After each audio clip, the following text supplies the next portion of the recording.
আসসালামু আলাইকুম। ইউটিউব ভিডিওয়ে সকলকেই স্বাগতম জানাচ্ছি।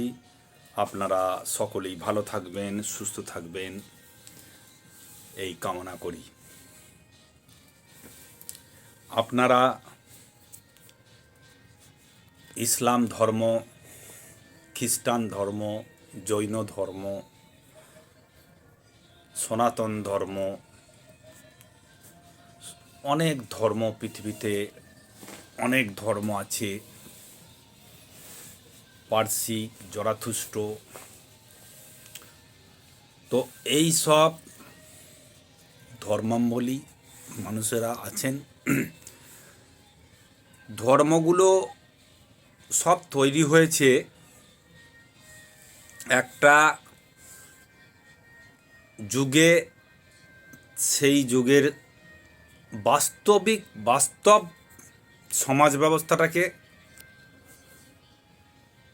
উন্নয়ন করার জন্য, সংশোধন করার জন্য, যাতে ভালোভাবে মানুষ চলে, কোনো অশান্তি না হয়, শান্তি থাকে, কোনো দু নম্বরই না হয়, সৎভাবে মানুষ জীবনযাপন করতে পারে, সুখী জীবনযাপন করতে পারে। এই কারণেই ধর্মের উৎপত্তি। তখন মানুষের ধরুন ধর্ম দিয়েই সব কিছু করা হতো। মানুষকে সংযত করার জন্য এরকম পুলিশ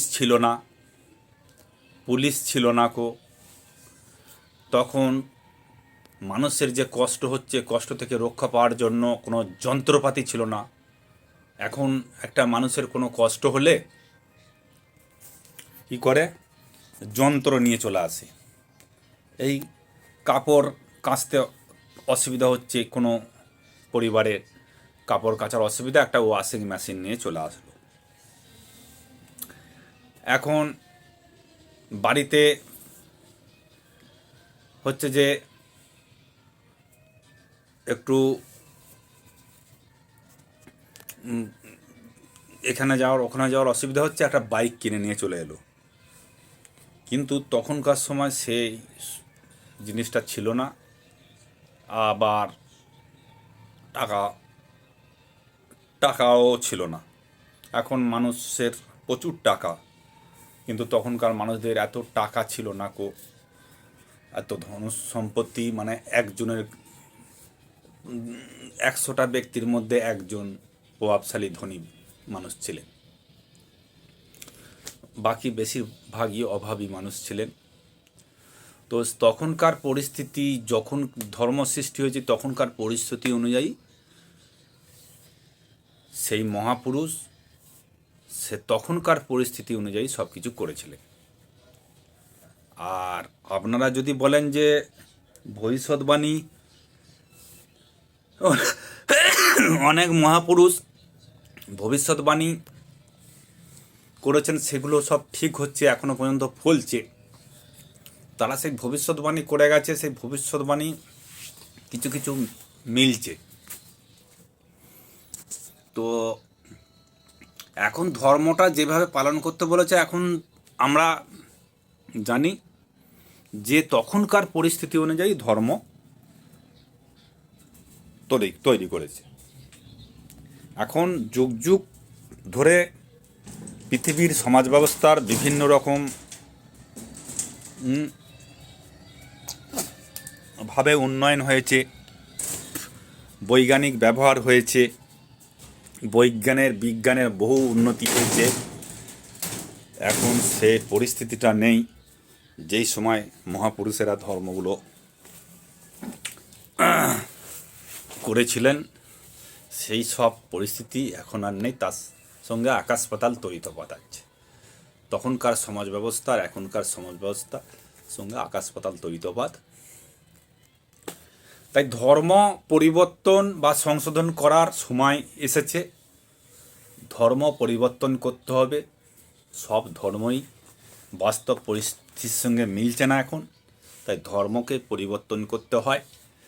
সব ধর্মগুলোকেই পরিবর্তন করা দরকার, যা বর্তমান সময়ে মানুষের কল্যাণে বা মানুষের নির্দিষ্ট কাজে লাগবে, বা যে পুরনো নীতিগুলো ধর্মে আছে সেই নীতিগুলো এখন বাস্তব পরিস্থিতির সঙ্গে সামঞ্জস্যপূর্ণ নয়, সেগুলো বাতিল করতে হবে। বাতিল করতে হবে কিভাবে? যে বাতিল করলে যেগুলো সমাজের মঙ্গল হবে। ভালো সমাজের পুরনো নীতি আছে এমন অনেক, যেগুলো পালন করলে আজীবন মানে পালন করে গেলে উপকারী হবে, ক্ষতি হবে না। যেমন গরিব মানুষকে দান করা, গরিব মানুষকে দান করা, অসহায় মানুষকে, বিপদগ্রস্ত মানুষকে সাহায্য করা, এগুলো চিরন্তন সত্য। এইগুলো চিরকালই থাকবে, চিরকালই এগুলো এই নীতিতেই থাকবে, এইগুলো কোনো বিকল্প নেই। এই যেগুলো এখন বর্তমান পরিস্থিতিতে পালন করতে গেলে ক্ষতি ছাড়া উপকার হবে না, সেইগুলো বাতিল করে দেওয়া দরকার। তাই আপনারা সব কিছু চিন্তা ভাবনা করবেন, ধর্মের জায়গায় থাক, আমরা পালন করব কোনগুলো যেগুলো উপকার হবে। যে ধর্ম পালন করে, যে ধর্মে যে নীতিগুলো আছে সেই নীতিগুলো যদি বর্তমান পরিস্থিতিতে মানুষের অকল্যাণকর হয়, ক্ষতি হয়, কষ্ট হয়, সমস্যার কারণ হয়ে দাঁড়ায় কিছু মানুষের, সেই নীতিগুলো আমরা, সেই বাণীগুলো আমরা মেনে চলবো না, সেগুলো বাতিল করব। তো আজকে আমরা সর্বদাই চাইব, যুগ পরিস্থিতি পরিবর্তন হলেও আমরা সর্বদাই চাইব যে গরিব অসহায় মানুষ, দুর্দশাগ্রস্ত মানুষ, এরা উপকৃত হোক। আর যে বাণী প্রয়োগ করলে আমার ভালো, আরও 5 জনের ভালো, কিন্তু আরও 5 জনের, আরও কিছু 5 জনের কষ্ট, দুঃখ, আঘাত হানতে পারে, সেই ধর্ম আমরা, সেই ধর্মের সেই নীতিগুলো আমরা পালন করব না। দেখুন, সব ধর্মের মধ্যে, সব ধর্মেই মূল কথা হচ্ছে মানুষকে ভালোবাসা, সমাজ যে শান্তি শৃঙ্খলা বজায় রাখা, সুষ্ঠুভাবে বেঁচে থাকা, সব ধর্মেরই মানেটা হচ্ছে এটাই।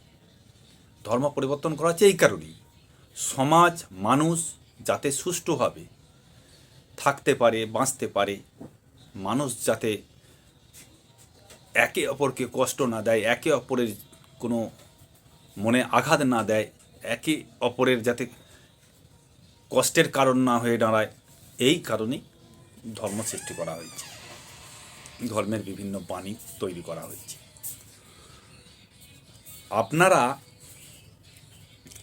আপনারা এইগুলোকে এই বর্তমান পরিস্থিতিতে যদি মনে করেন যে এই ধর্ম, এই নীতিগুলো পালন করলে ক্ষতি হবে, কষ্ট হবে, নিজের সম্প্রদায় বা নিজের দিকটা শুধু দেখলে হবে না, অপর মানুষদের কোনো কল্যাণ বয়ে নিয়ে আসছে কিনা। আমার ধর্ম কি? আমার ধর্ম ইসলাম।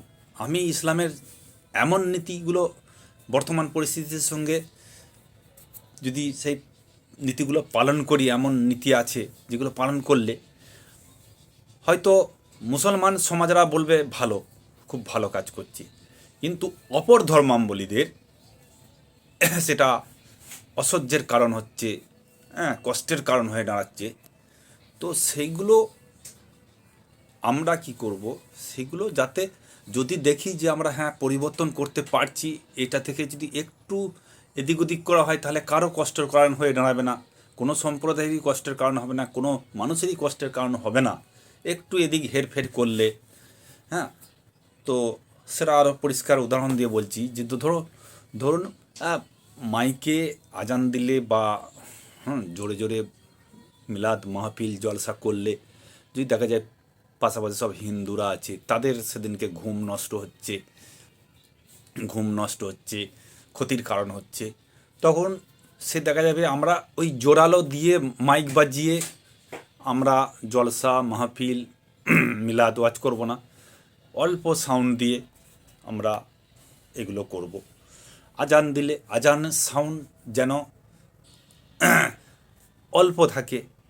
হ্যাঁ, জোরে আজান দিলেই যে একদম আল্লাহর ইবাদত করা হবে, মানুষের কল্যাণকর হবে, এটা নয়। ধর্ম হবে নীরবতার সঙ্গে, ধর্ম হবে নীরবতার সঙ্গে। তো নীরবতার যেখানে, সেখানেই হচ্ছে আল্লাহর ইবাদত। যেখানে নীরবতা নাই, হই হল্লা চিল্লামিল্লি চিৎকার, সেখানে আল্লাহর উপাসনা, সেটা আল্লাহর উপাসনা হতে পারে না। তাই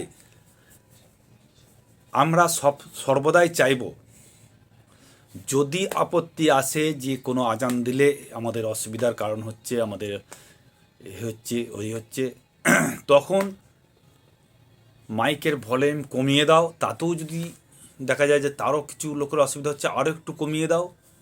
এইভাবে আপনারা সকলকে শান্তির মাধ্যমে, সকলকে শান্তি করার মাধ্যমে, আমি আমার ধর্ম পালন করব যেন আমার অন্য ধর্মাবলীও যেন তাতে শান্তি পায়।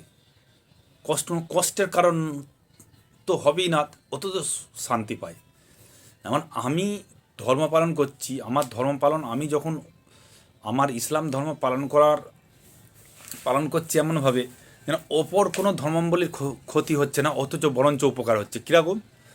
আমি ধর্ম পালন করে যদি আমার ধর্ম ইসলাম ধর্মে আছে, যাকে কথা দেবে তাকে জীবন দেবে। তো আমাদের বিভিন্ন ইতিহাসে মানে হাদিসে পায় যে এই যে সাহাবীরা যে যাকে কথা দিয়েছিল, হ্যাঁ, অমুক দিনকে, হ্যাঁ, সূর্য ওঠার আগেই টাকা পরিশোধ দেবে, হ্যাঁ, সূর্য ওঠার আগেই এটা কাজ করবে, সেই যত কিছু হতো সেই কথা রাখতেন সাহাবীরা। তেমনি আমরা হাদিস থেকে এই শিক্ষা পাই, আমাদের ধর্ম থেকে এই শিক্ষাই পাই যে যাকে কথা দেওয়া হবে সেই কথা পুরো রাখতে হবে। তো আমি একটা অমুসলমানদের হাত থেকে কাজ কোনো কিছু নিলাম, তাকে বলে দিলাম কালকে সকালেই তোমাকে এই জিনিসটা ফেরত দিয়ে যাব। নিয়ে এলাম, দেখা গেল হ্যাঁ সকালেই তাকে ফেরত দিয়ে চলে এলাম। তো কারো কাছে 500 টাকা ধার নিলাম অমুসলমানদের কাছ থেকে, তখন সে অনেক রিকোয়েস্ট করে টাকাটা দিল বিশ্বাস করে ধার। তো তাকে বললাম আমি 3 দিনের মধ্যেই পয়সাটা দিয়ে দেবো, এই অমুক বার হচ্ছে 3 দিনে। সেই 3 দিনে সেই যে বার পড়লো সেই বারের টাকাটা দিয়ে চলে এলাম। তো এই যে অমুসলমানরা বুঝলো কি যে এদের ধর্মে ঠিক আছে, যে 3 দিন বলেছে, 3 দিনের মাথাতেই টাকাটা দিয়ে গেল। তাহলে আমরা অপর ধর্মাবলম্বীদের কাছে এইটুকু বিশ্বাস নিয়ে আসলাম কি, যে মুসলিমরা কখনোই, মুসলিম ধর্ম পালনকারীরা কখনোই, হ্যাঁ, কথার খেলাপ করে না, যে কথা দিয়েছে সেই কথা রেখেছে। তো এই হবে ধর্ম পালন। মানে আমি যে কোনো মানুষের ধর্মাবলী মানুষের সঙ্গেই লেনদেন করি না কেন, তো আমার ধর্মের পরিচয় কিন্তু অমুসলমানরাও পাবে, এই ফলাফল পাবে আর কি। আমার ধর্ম করছি, ফলাফল কিন্তু শুধু ইসলাম ধর্মাবলীর ওপরই নয়, অন্য ধর্মাবলীদেরও আমার এফেক্ট, প্রতিক্রিয়া, ইসলামের প্রতিক্রিয়া, ইসলাম ধর্ম পালন করার প্রতিক্রিয়াটা কিন্তু দেখতে পাবে, জানতে পারবে। তবেই আমার ইসলাম গ্রহণ করা বা ইসলাম পালন করা সার্থক হবে। তাই আপনাদের বলছি, আপনারা এমন কিছু কাজ করুন ইসলাম যারা পালন করছেন যেন অপর ধর্মাবলীদের কাছে নাম কিনতে পারেন, তারা বুঝতে পারে যে হ্যাঁ ইসলাম ধর্ম কত ভালো, মুসলমান হওয়া কত ভালো, মুসলমান ধর্মের নীতি কত ভালো, এটা যেন বুঝতে পারে। আপনাদের আরও একটা উদাহরণ দিই। ধরুন আপনি অমুসলমানদের সঙ্গে লেনদেন করছেন। তো আপনি দেখলেন যে একটা অমুসলমান ভাই, হ্যাঁ, মুসলমানের বাড়ি এসেছে, এসে তাকে সম্মানের সহিত বসতে দিয়েছে, খেতে দিয়েছে, চা খেতে বলছে। সে বলছে চা খাবো না, মুসলমানের বাড়ি হয়তো এইভাবে বলছে। তখন তাকে বলে কয়ে তাকে চা খাওয়ানো হলো। চা খেলো। তো খেয়ে সে বাড়িতে এসেছে। বাড়িতে এসে তাকে ভদ্র নম্রতার সঙ্গে কথা বললেন। কথা বলে তাকে চা খেতে দিয়ে আপনি দেখলেন যে নামাজের টাইম হয়েছে, নামাজ পড়লেন। নামাজ পড়ে আপনি যদি তার সঙ্গে মুসাফা, হাতে হাতে মুসাফা করে যদি তাকে নিয়ে যান কোনো জায়গায়, চলো অমুক জায়গায় গিয়ে যদি তার সঙ্গে ভালো ব্যবহার করেন, দেখবেন যে কখনোই বলবে না খারাপ। এই যে আপনি তাকে বসিয়ে রেখে অজু করবেন, অজু করাটা সে দেখবে। তারপরে পাক পবিত্র হয়ে অজু করে আপনারা যখন নামাজে দাঁড়াবেন, নামাজে দাঁড়িয়ে যখন দোয়া করবেন, বিশ্বের সমস্ত মানুষের যেন ভালো করে, বিশ্বের সমস্ত মানুষের উপকার হও, এই পৃথিবীর কোনো মানুষের যেন ক্ষতি না হয়, কোনো মানুষ যেন কষ্ট না পায়, এইভাবে যখন দোয়া চাইবেন শুনিয়ে, তখন সে অমুসলমান ভাই শুনে ভাববে সত্যি এই ধর্মটা কত ভালো, সমগ্র বিশ্বের মানুষদের জন্য যাতে কল্যাণ হয় সেই জন্য প্রার্থনা করছে আল্লাহর কাছে বা ঈশ্বরের কাছে বা ভগবানের কাছে। তো এই যে পরিচয়, এইটা দেখবে যে না কোনো জাতফাত দিয়ে তোলানো হয়নি, সমস্ত পৃথিবীর সমস্ত মানুষদের জন্য এখানে দোয়া প্রার্থনা হচ্ছে। তা এইভাবে আপনারা পরিচয় দেবেন। তো আপনাদের আর কিছু বলার নেই। আপনারা সকলেই ভালো থাকবেন, সুস্থ থাকবেন। দেখা হবে পরবর্তী কোনো ভিডিওতে। ততক্ষণ পর্যন্ত বিদায় নিচ্ছি। খোদা হাফেজ।